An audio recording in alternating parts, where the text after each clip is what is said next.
Sejam bem-vindos a todos vocês ao nosso canal, este canal que tem por intuito de pregar a palavra do Senhor. E é com muita alegria que eu, neste momento, recebo você, que abriu esse vídeo aí. Eu peço que você fique até o final, porque hoje nós vamos aprender um pouco sobre o livro de Jonas.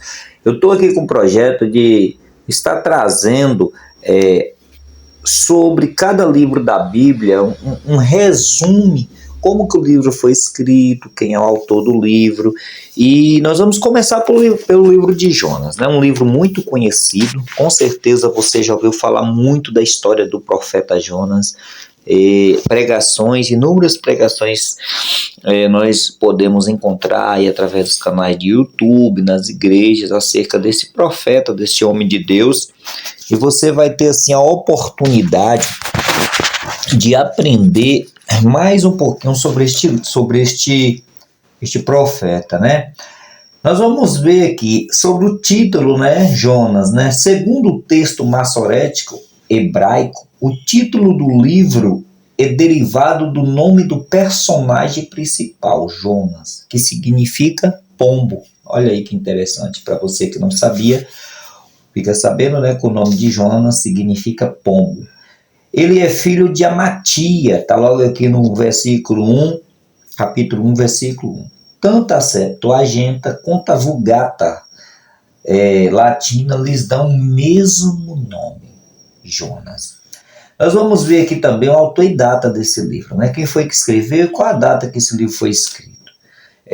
A autoria não é declarada de modo direto. É a primeira coisa que nós precisamos entender. A autoria desse livro ela não é declarada de modo direto, Ao longo de todo o livro, o autor se refere a Jonas na terceira pessoa do singular, o que leva alguns estudiosos a crerem que o livro não foi escrito pelo profeta. Alguns estudiosos têm essa impressão, que Jonas não foi escrito pelo profeta, O uso da terceira pessoa pelo autor não é, contudo, uma ocorrência incomum no Antigo Testamento. Nós podemos ver isso lá em Êxodo, em 1 Samuel, vamos ver essa questão aqui, de que eles falam na terceira pessoa, dando a impressão de ser outra pessoa quem escreveu o livro. As demais informações autobiográficas encontradas em suas páginas aponta claramente para Jonas como seu autor. É mais plausível considerar que o relato em primeira mão de acontecimento e experiência tão extraordinária foi registrado pelo próprio Jonas. É muito mais fácil da gente acreditar nisso.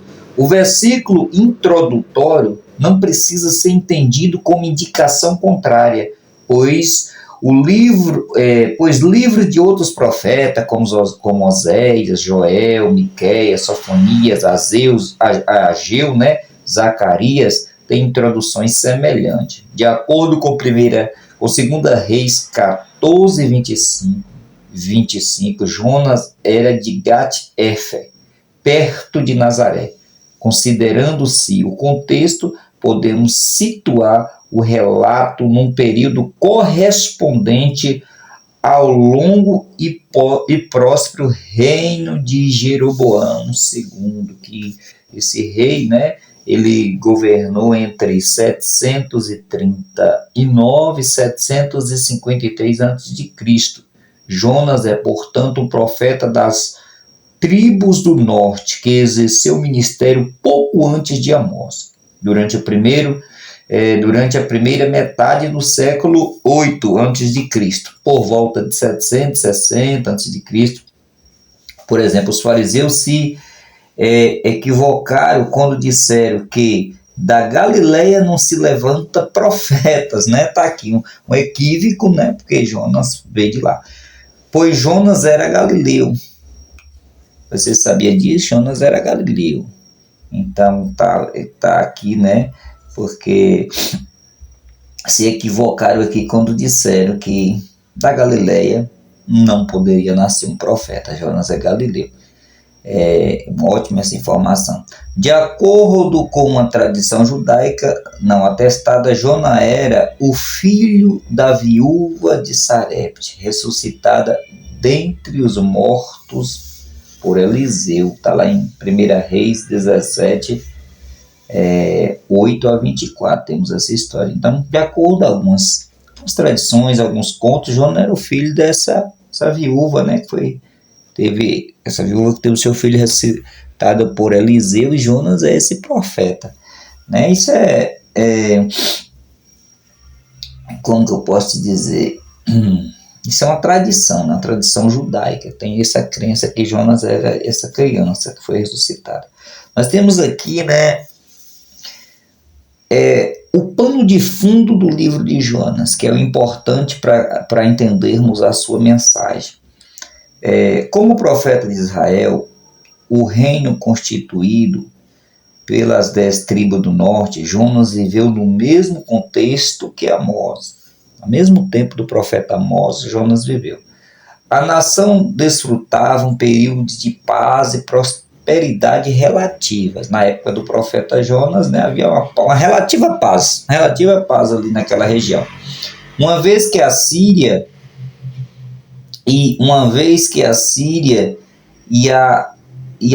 estava enfraquecida, Jeroboão II pôde estabelecer as fronteiras de Israel ao norte, até onde chegava nos dias de Davi e Salomão. Está lá em 1 Reis, você vai encontrar, né, como é que eram essas delimitações desse reino, e está lá em 1 Reis 14, 23, 27, vale a pena ler um pouquinho para conhecer a história. Em termos espirituais, porém, foi um tempo de pobreza. Havia paz, havia até prosperidade nessa época de Jonas, mas em questão espiritual não. Havia muita pobreza, o povo estava vivendo uma dificuldade muito grande. A religião era ritualista, estava se tornando cada vez mais idólatra, e a justiça havia sido pervertida. A paz e a riqueza havia tornado Israel espiritual, moral e eticamente corrompida. Nós vamos ver, assim, se você estudar lá 2 Reis 14, 24, Amós 4, o verso 1 em diante, do 5 também ao 10 e até ao 3, né, de Amós, capítulo 5, versículo 10 ao 13, você vai encontrar como que estava Israel na época do profeta Jonas. Como consequência, Deus castigaria o reino do norte, ao permitir que os assírios destruíssem e levassem o seu povo para o cativeiro em 722 a.C. Duas pragas houve em 765 e 759 a.C. E um eclipse solar também houve naquela época. Olha para vocês verem quantas coisas havia em Israel por causa da sua vida espiritual na época de Jonas, que estava totalmente destruída. Quando o profeta Jonas, na época que ele viveu, quando ele foi levantado, ele estava como profeta, ele estava vivendo num lugar de paz, um lugar de prosperidade, mas ao mesmo tempo um lugar de espiritualidade zero, e por isso houve algumas consequências nessa época. A punição do Senhor veio com certeza, né?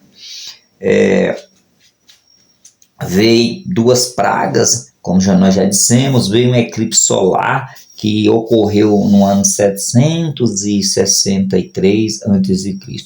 Podem ter contribuído, no caso, esse eclipse pode ter contribuído para o arrependimento de Nínive ao preparar a cidade para receber a mensagem de castigo proclamado pelo profeta Jonas. Então esse eclipse solar pode ter ajudado na mensagem que Jonas levou, porque toda aquela região sofreu com esse eclipse solar, né? Então ali foi ter preparado o caminho para a mensagem de Jonas.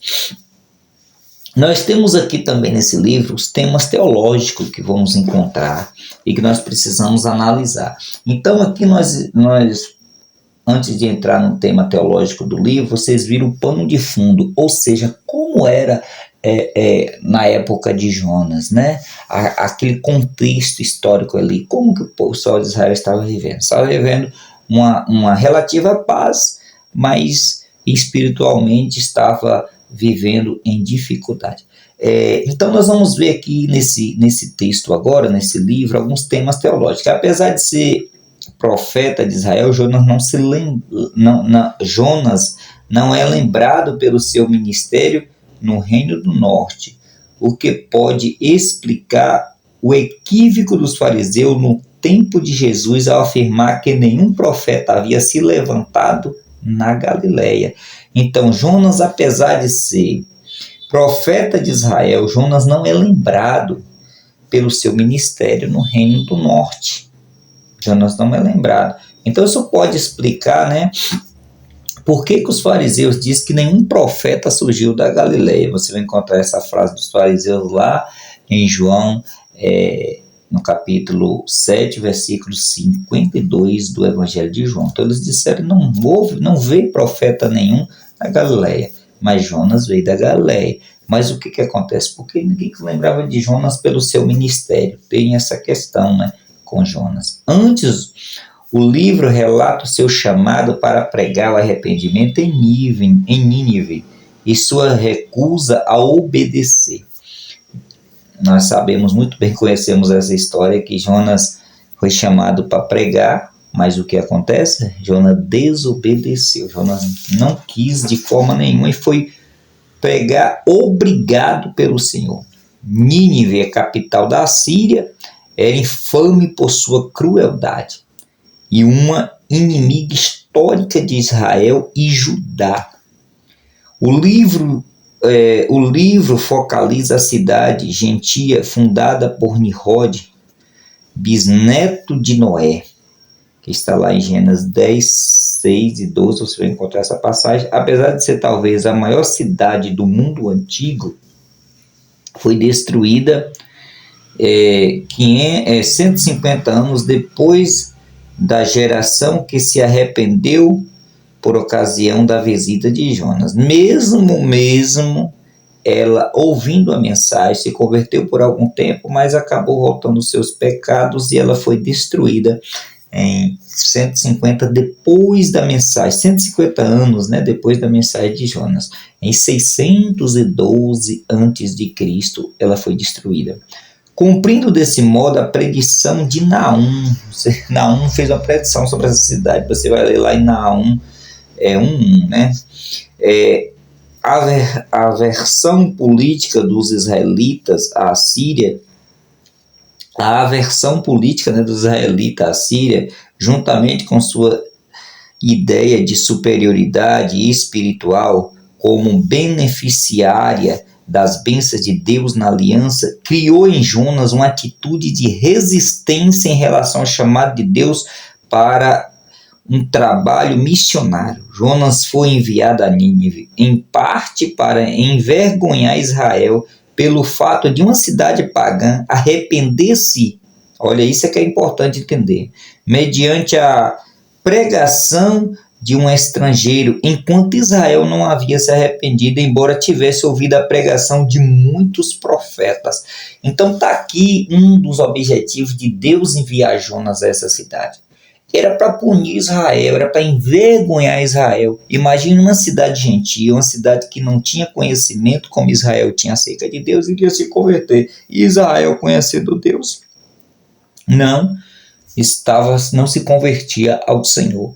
Então, estava vivendo, né, uma das piores fases espiritual da sua história. O profeta não tardou em descobrir, porém, que o amor e a misericórdia de Deus são estendidas a todas as suas criaturas e não apenas ao povo da aliança. Isso é muito importante, né? Jonas percebeu logo isso. Jonas percebeu que Deus iria perdoar aquela cidade porque eles iriam se arrepender dos seus pecados, como aconteceu. Então ele não quis ir, ele não desejava, porque aquela cidade era uma cidade muito cruel, muito cruel. Aquele povo era muito cruel. Aquele povo era um povo dificultoso, era um povo que sempre estava em guerra contra Israel. Jonas, na verdade, queria de Deus era a punição. mas Deus tinha os seus objetivos ao enviar Jonas para aquela cidade. O livro de Jonas revela o governo soberano de Deus sobre toda a humanidade e a criação. A criação veio a existir por meio dele. Isso nós precisamos entender, né? Então o livro de Jonas deixa claro que Deus governa sobre tudo. Apesar de Deus ter chamado Israel como seu povo, mas Deus governa toda a terra, todas as cidades e todos os povos. Todos estão nas mãos do nosso Deus. Não é verdade? Então isso nós precisamos ter em mente. E atendendo a todas as suas ordens, né? Que é isso que nós precisamos entender, que todos devem atender à ordem de Deus. Jesus usou o arrependimento dos ninivitas para repreender os fariseus e, desse modo, ilustrar a dureza do coração desses homens, a sua recusa a se arrepender. Nós vamos encontrar lá em Mateus 12, 38 a 41 e Lucas 11, 29 a 32, essa passagem. A cidade pagã de Nínive se arrependeu depois de ouvir a pregação de um profeta relutante, enquanto os fariseus recusaram se arrepender depois de ouvir a pregação do maior de todos os profetas, apesar das esmagadoras evidências de que ele era, de fato, seu Senhor e Messias. Jonas retrata Israel, o povo escolhido, incumbido por Deus de ser suas testemunhas, que se rebelou contra a vontade de Deus, mas que tem sido preservado miraculosamente pelo Senhor ao longo dos séculos de exílio e dispersão, para um dia proclamar a sua verdade. Nós temos também, então isso aqui foi o que nós encontramos teologicamente nesse livro. Nós temos também algumas dificuldades de interpretação nesse livro. A principal dificuldade consiste em definir se o livro deve ser interpretado como uma narrativa histórica ou como uma alegoria, parábola. Será que isso aconteceu mesmo, né? Há uma dificuldade, assim, de entendermos isso. Nós aceitamos pela fé como sendo uma verdade, mas também há uma certa dificuldade em entender esse livro como sendo literal ou como sendo alguma coisa alegórica, uma parábola. Os milagres de grande proporção, como a preservação de Jonas durante 3 dias e 3 noites dentro do grande peixe, levaram alguns céticos a criticar e negar a sua validade histórica e colocarem lições espirituais no lugar de partes do livro, alegoria ou do livro como um todo, parábola, né? Por mais grandioso e miraculoso que tenha sido os acontecimentos, porém a narrativa deve ser considerada histórica, uma vez que o relato gira em torno de um profeta identificável do Antigo Testamento, que viveu no século 8 a.C. e foi registrado na forma de narrativa. Devemos considerar Jonas histórico. Ademos, Jesus não ensinou a narrativa de Jonas como parábola, mas sim como um relato verdadeiro, fielmente realizado na história. Então nós temos aí, né, essas questões, que é uma dificuldade, porque algumas pessoas não querem aceitar, que Jonas aconteceu realmente, existiu de verdade, os milagres foram verdadeiros. Por quê? Porque imagine alguém sobreviver dentro de um ventre de um peixe por 3 dias e 3 noites. Isso tem que ser... Isso tem que ter uma fé imensa para acreditar. Mas nós devemos crer, porque o milagre é grande mesmo. É algo extraordinário que só Deus pode fazer. E Jesus, ao falar de Jonas, ele não fala de Jonas como como que eu posso dizer? Como uma parábola, como alguma coisa assim, uma alegoria. Não. Ele fala de Jonas como algo que aconteceu, né? Realmente. Então é isso, nós aprendemos um pouquinho hoje sobre o livro de Jonas, né? Aprendemos aqui sobre os seus temas históricos, seus temas teológicos, aprendemos aqui um pouquinho sobre Jonas Datas, né? Verdade, volte o vídeo um pouquinho se você não entendeu, se talvez eu falei um pouco rápido demais, mas vale a pena você parar um pouquinho, dar atenção sobre o livro de Jonas. E depois nós vamos estar fazendo uma série de pregações aqui, rápidas pregações, não vai ser muito demoradas, sobre os profetas menores. E é isso aí, Deus abençoe a vida de vocês, se inscreva no nosso canal, foi um prazer ter você aqui conosco.